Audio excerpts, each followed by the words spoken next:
Okay, typed in Mishneh Torah under the search on Chabad.org to access the Rambam's writings in Mishneh Torah. This is not a text that is unique or specific to Chabad, but they simply provide it for the public. So we will go down to Sefer Zamanim, the Book of Times. That is where you will find the laws regarding holidays. In the Mishneh Torah, we click on Hummus, Masa, the laws of leavened and unleavened bread.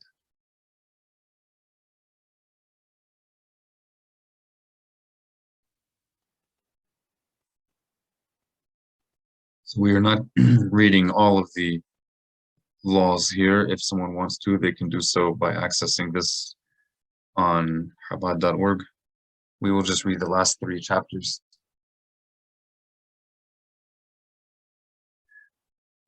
I think we should also read the overview of the entire book. So this is just the overview. Okay. So this text describes 8 mitzvot. Mitzvot are commandments, a reference to the commandments given by God at Mount Sinai to the people of Israel. 3 positive commandments and 5 negative commandments. They include the prohibition against eating Hummus. Hummus refers to leavened bread, and it's not just any leavened bread. It's specifically in reference to bread that is leavened from one of the 5 grains that are mentioned in the Torah. So we are not concerned about the leavening of anything which is not one of those 5 grains mentioned in the Torah. We, in Jewish tradition, only regard the Torah as prohibiting unleavened breads from those 5 grains that are mentioned in the Torah. All right, and that prohibition begins on the night before, not the night. This prohibition of eating CHAMETS begins in the afternoon before the first night of Passover. So, for example, this year, in the secular calendar of 2022, Passover will begin next Friday night. It is on the 14th of the month that is called Nisan in the Hebrew calendar. And days in the Hebrew calendar begin with the appearance of 3 medium-sized stars. So it's from evening to evening. That means since it begins next Friday night, so from noon Friday, and we're talking about exact noon by the sun, not by our clocks. So midday Friday, eating unleavened bread of those 5 grains mentioned in the Torah will already be forbidden by the command of God, according to the Jewish understanding of the Torah, which was given to the Jewish people. The commandment to destroy all Hummus from the 14th of Nisan and onward, and this is in reference to Hummus with unleavened bread, which is in one's own possession. Okay, there is no miswah. There's no divine command that we must destroy unleavened bread of other people. The prohibition against eating Hummus for all 7 days of Passover. So we are not only forbidden from eating Hummus on the first day of Passover, or from midday on the eve of Passover, but the entire 7 days of the holiday. The prohibition against eating mixtures of Hummus for the 7 days of Passover. That refers to any kind of substance that is not pure Hummus, but Hummus is mixed in with something else. The prohibition against eating Hummus being seen in our possession for all 7 days of Passover. So this means not only are we not allowed to eat unleavened bread, not only are we not allowed to eat leavened bread on Passover, but it should not even be in our possession. That means it should not be in our domain. It shouldn't be in our homes, and it should not be in our cars. It shouldn't be in anything that is our possession. The prohibition against Hummus being found in your possession for all 7 days. So it's not just that you shouldn't see it, it shouldn't even be there. And the commandment to eat Masa on the night of Pasa, of Pesach. This is as we will see, only in reference to the first night of Passover, which will be next Friday night when we do what is called the Leil Seder, the Seder service. Okay, only then is it a commandment directly by God that we eat Masa, that we eat unleavened bread. So although we are not allowed to eat leavened bread all 7 days, that does not mean that we have to eat unleavened bread all 7 days. You can choose to not eat any kind of bread for all 7 days, with the exception of the first night of Passover, next Friday night. Then and only then is it a divine commandment recorded in the Torah that the people of Israel and all who join them are required to eat at least a certain amount of unleavened bread, only on that night. For the rest of Passover, it's an option. If you want to, you can eat it. If you don't want to, you don't have to eat it. And then finally, the commandment, the mitzvah, to recount the story of the Exodus from Egypt on that night. That is the first night of Passover, next Friday night. These mitzvot are explained in the following chapters. Anyone who intentionally eats an olive-size portion or more of leavened bread on Passover from the beginning of the night of the 15th of the month of Nisan, that's next Friday night, until the conclusion of the day of the 21st day of the month of Nisan, is liable for kareth. Kareth is the most severe penalty in the Jewish faith in the biblical text. It literally means cutting off. There's some debate as to what exactly it refers to being cut off from.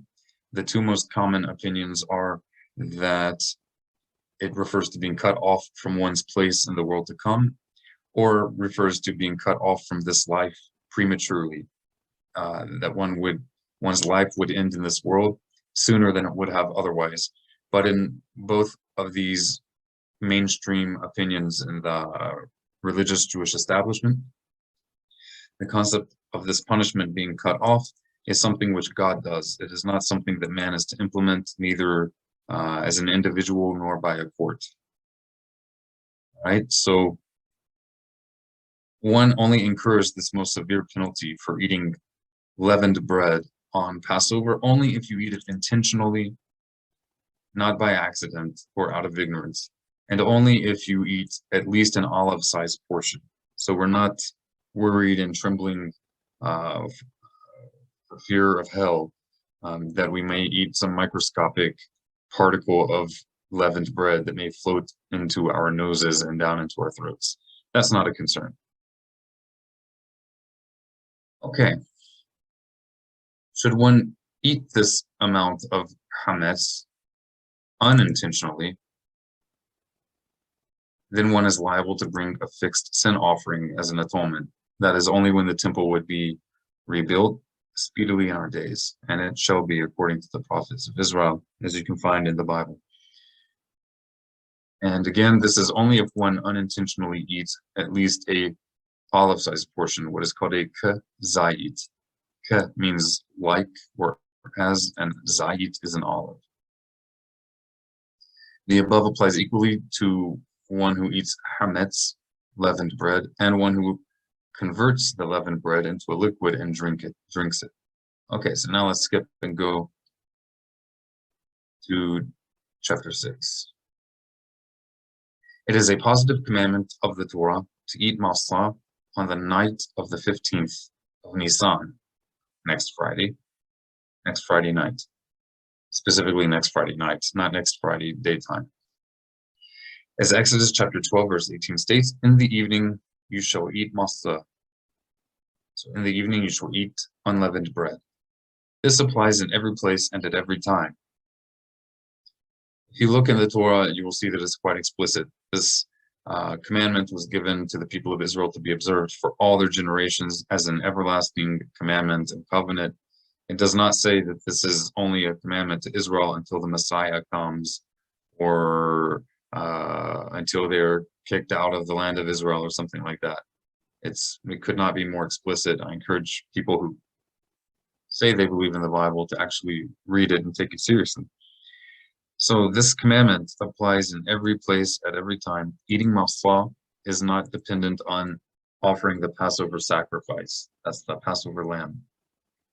All right, that's also part of observing Passover, but they are two distinct miswith. They are two distinct commandments. Rather, it is a miswa in its own right. The miswa of eating a masa, the commandment of eating unleavened bread.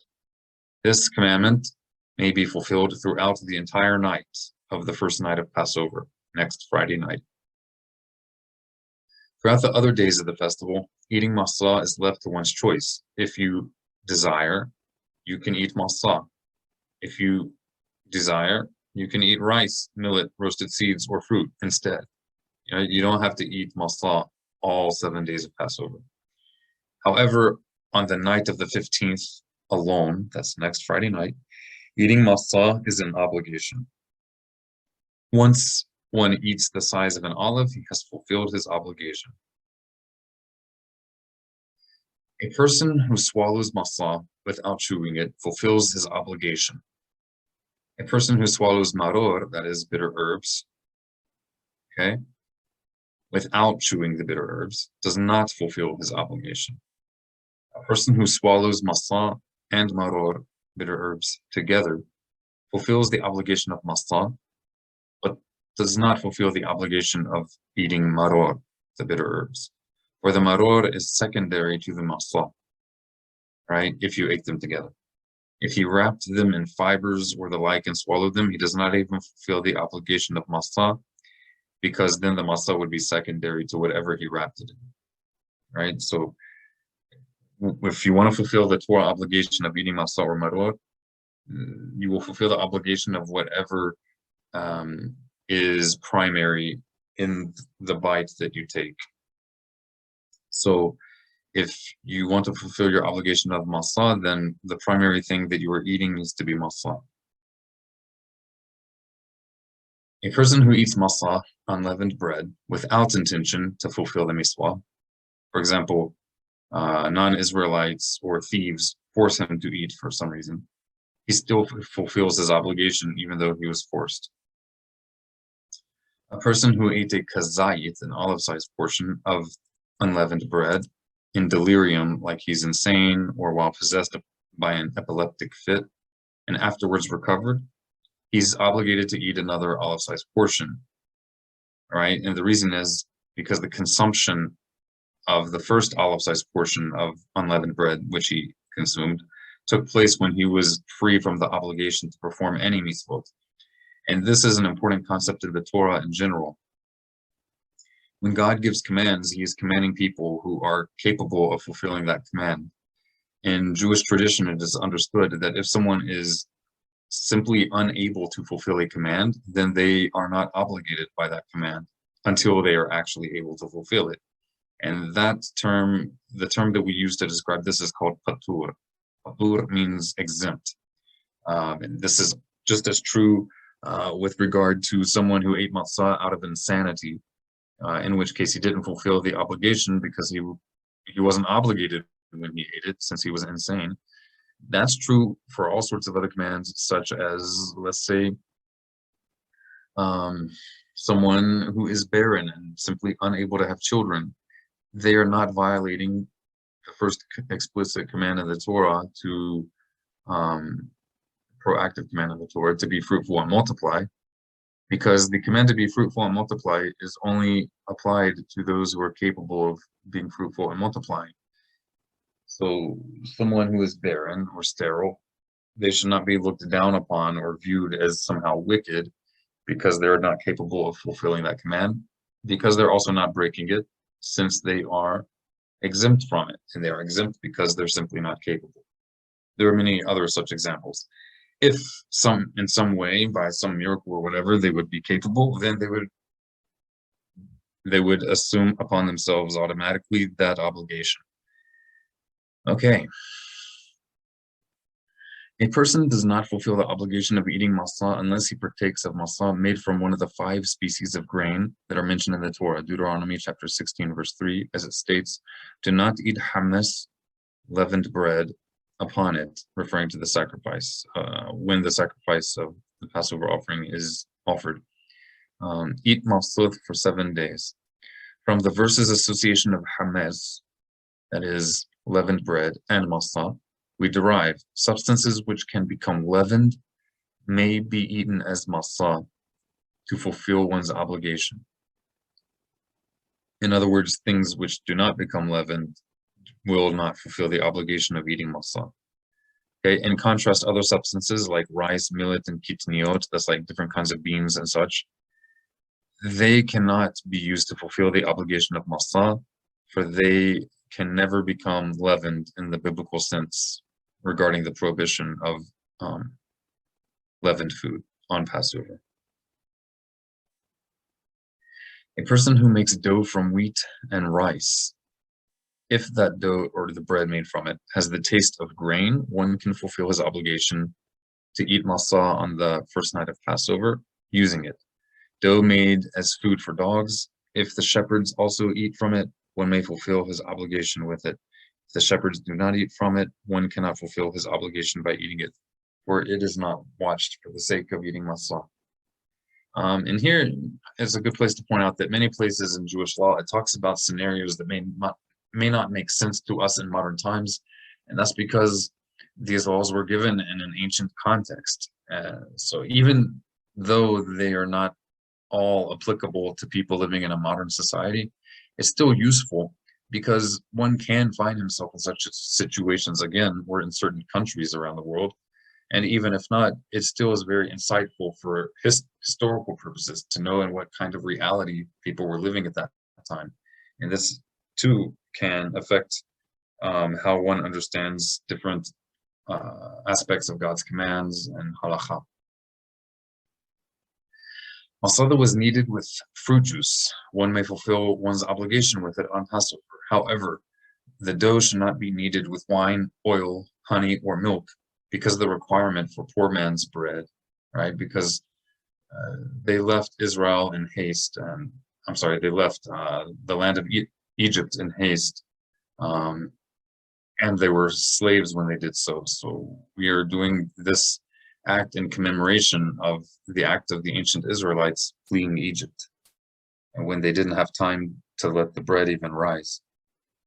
As explained above, a person who kneaded dough with one of these liquids, that is, wine, oil, honey, or milk, does not fulfill his obligation to eat Masa on the first night of Passover, the only time when you are obligated to eat Masa on Passover. One cannot fulfill his obligation with Masa made from thin bran or coarse bran. However, one may knead flour together with its bran and make it into a loaf and fulfill one's obligation with it. Similarly, a loaf may be made with very fine flour. That is permitted, and a person may fulfill his obligation with it. We do not say this is not poor man's bread. One may fulfill his obligation with Masa baked in either an oven or a roasting pot. This applies whether the dough was stuck to the roasting pot and then the pot was heated, or whether the pot was heated and then the dough was stuck to it. Even if the dough was baked in the ground, one may fulfill his obligation with it. Similarly, even if the Masa was not thoroughly baked, one may fulfill his obligation with it, provided strands of dough will not extend from it when broken. This is because if strands extend from it when broken, it's an indication that it became Hummus. I know that from elsewhere. I believe it's discussed earlier in this same book. Remember, we skipped to chapter 6. A person may fulfill his obligation with a cake of Masa. By cake, it's referring to a thicker piece of Masa, because Masa can actually be made much more thick than it's usually made as in its store-bought form, right? The store-bought form, which is basically like a cracker, that is a result of the demand of super overly strict community standards. But in the Shulchan Aruch, as well as in Mishneh Torah, we learned that it's permitted to make Masa up to the thickness of a tefach, which is the breadth of a hand. All right, so a person may fulfill his obligation even with a cake of masa soaked in other substances, so long as it has not dissolved. However, a person cannot fulfill his obligation with masa that has been cooked. This is not a good translation here. All matzah is cooked, otherwise it becomes chametz. The Hebrew word here is bishul. It's literally the verb form of bishul. Bishul is the noun. So it says bishalah, that he boiled it. So in modern Hebrew, bishul is very often used in reference to cooking in a general sense.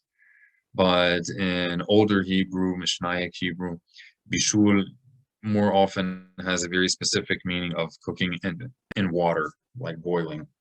And that's what it's referring to here. So you're not able to fulfill your obligation of eating masa with masa that has been boiled, for it does not have the taste of bread.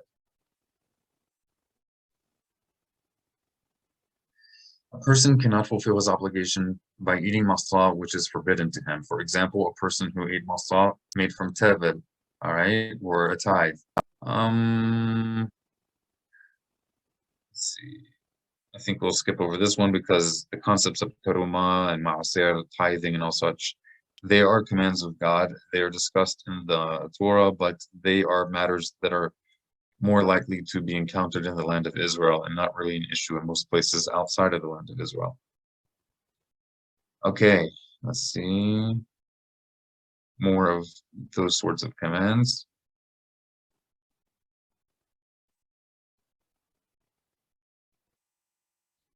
So the sages interpreted Exodus 12:20, which states, "Eat matzah in all of your settlements," to imply that only matzah that is fit to be eaten in all settlements may be used to fulfill one's obligation. Let's continue.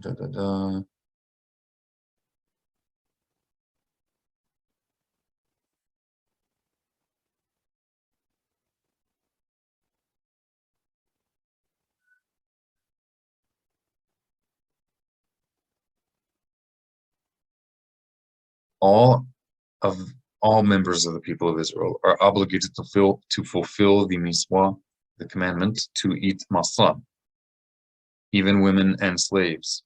And that's something that many people don't realize. And one of the reasons I prefer not to use the term slaves, beside the fact that it's a highly loaded term in the English language, and that is that slaves, or rather some sort of servants, those in servitude among the people of Israel in history, they were supposed to be voluntary members of the people of Israel. They would buy them if they weren't conquered in a war, then if they acquired them by some sort of slave market. So after they bought them, they were supposed to have them accept the Torah and have them immersed and circumcised if they were males, and immersed in a mikvah, which is essentially a conversion. After that, they're no longer regarded as non-Israelites. They're simply not they're not considered free Israelites. And for that reason, they are not obligated in all the mitzvot, but rather they are obligated in the mitzvot in a way that women are as well. And it's kind of a similar case with women in ancient Jewish law, because women historically were much less educated. I know people don't like to hear that, and this is not an endorsing of the concept of women not being educated, but the fact of the matter was that women were not educated in the overwhelming majority of cases throughout history, not nearly as much as Israelite men were educated. And there are reasons for this, but the reality is that today is different in modern societies. But this halakha is coming to say that even these two types of people who are very often exempt from various commandments because of either their lack of education or because they have other obligations that are part of their position in society. So then they were usually exempt, but not so with this holiday. And there are other things as well that they're still obligated in. So they too were obligated in eating masa. A minor in this case, it's talking about a minor in the context of Jewish law, which is someone who is under 13, or a girl who's under 12. If they're old enough to eat bread, then they should be trained in the fulfillment of Masa, of eating Masot on the 15th of the month of Nisan. That will be again next Friday night. So they should be trained to eat an olive-sized portion of Masa, even though they are not yet obligated by the Torah. For a sick or elderly person who cannot eat, we can soak a cake of Masa and water and feed it to him, provided it does not dissolve in the water. Right? It is a rabbinic ordinance that nothing at all is eaten after the Masa is eaten, and this is in reference to the end of the Leil Seder. This is in reference to the Seder meal that we have on the first night of Passover, next Friday night. Okay, so it's a rabbinic ordinance that nothing at all should be eaten after the final bite of Masa is eaten, not even roasted nuts or seeds, nuts, or the like. Rather, even though one ate Masa and afterwards ate other foods, which is part of the meal of the Leil Seder, you would first fulfill your Torah obligation of eating Masa, at least an olive-sized portion. Then you'd have your meal, have other foods, fruit, and the like. But then you return and have a final olive-sized portion of Masa at the end of the meal, and then you stop eating for the rest of the night. The sages forbade a person from eating Masa on Passover Eve. That will be next Friday, right? So Passover begins next Friday night. So next Friday is Passover Eve. So although we are forbidden from eating leavened bread from midday on Passover Eve until the end of Passover, however, you are not allowed to eat matzah until Passover night. So that means for half a day, we can neither eat matzah nor CHAMETS. But the prohibition on eating matzah during that half of the day of Passover Eve, that is a rabbinic prohibition, as opposed to the prohibition of eating leavened bread, which is a Torah prohibition. The reason the sages forbade this is in order so that there will be a distinction between partaking of it as food and eating it on the evening of the 15th as a miswa. Whoever eats matzah on the eve of Passover is given stripes for rebellion. Now, this text, I read all these laws this morning, so I'm going through it again. This text says, until his soul expires, and I thought that was quite extreme and rather disconcerting. So I checked the more accurate text of the Mishneh Torah. Like many ancient texts, there are certain manuscripts that are much more reliable than others, and the Chabad, as well as, this is a Chabad website, so Chabad, as well as most Jewish organizations, although they do study Mishneh Torah on occasion, they don't usually take it as seriously or go by it as strictly as some smaller communities do. And as a result, they are often not nearly as careful with what manuscripts they are using to provide their translations or the Hebrew text. So here it says, Makin Otho, Makath Marduth. So he is given stripes for rebellion, Ad Shetase Nafsho, until his soul goes out. And it sounds like until he dies, which is crazy. Now, if we come over here, so this is 6:12. We go to chapter 6, and then we go down to Halacha 12. Here we are. And here you will see it does not have Ashetetze Nafsho. It does not include until his soul departs. Instead, it just says he's given stripes of rebelliousness. And stripes of rebelliousness refers to the disciplinary action of the theocratic police officers in ancient Israel or during a messianic era, whenever the government of Israel is restored as a basically a theocracy. So these types of punishments that are called stripes for rebellion, it's always a rabbinically mandated punishment.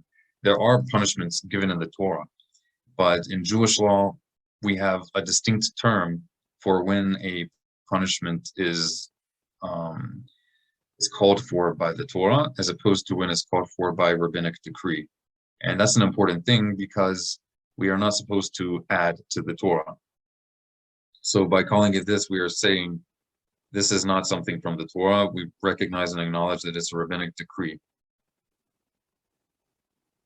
Similarly, it is also, this is not something that some vigilantes are supposed to do. It's in the context of a court system, so there should be kosher, valid witnesses that fulfill a list of prerequisites to be recognized as a valid witness. They have to give the person who's offending a certain number of warnings, and then if they continue, then they're brought to a court and tried, and So it's not, it should not be every man for himself as far as like community punishments or anything, just like it's not allowed in the United States. Similarly, it is forbidden to eat on Passover evening from slightly before the time of mincha, that's around the beginning of the afternoon, a little bit later than the beginning of the afternoon. It's forbidden to eat on Passover evening around that time, in order that one will approach eating Masa at the nighttime with appetite. However, one may eat some fruit or vegetables, but should not fill up on them. The sages of the former generations would fast. They would starve themselves, it just means they would fast on Passover Eve, so that they would eat Masa that night with appetite and thus hold the mitzvah dear.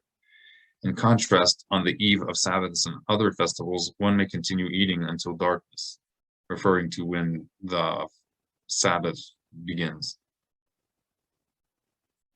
So that concludes chapter 6 of Mishneh Torah regarding the observance of Passover. I will end this and resume it with the next chapter in just a bit.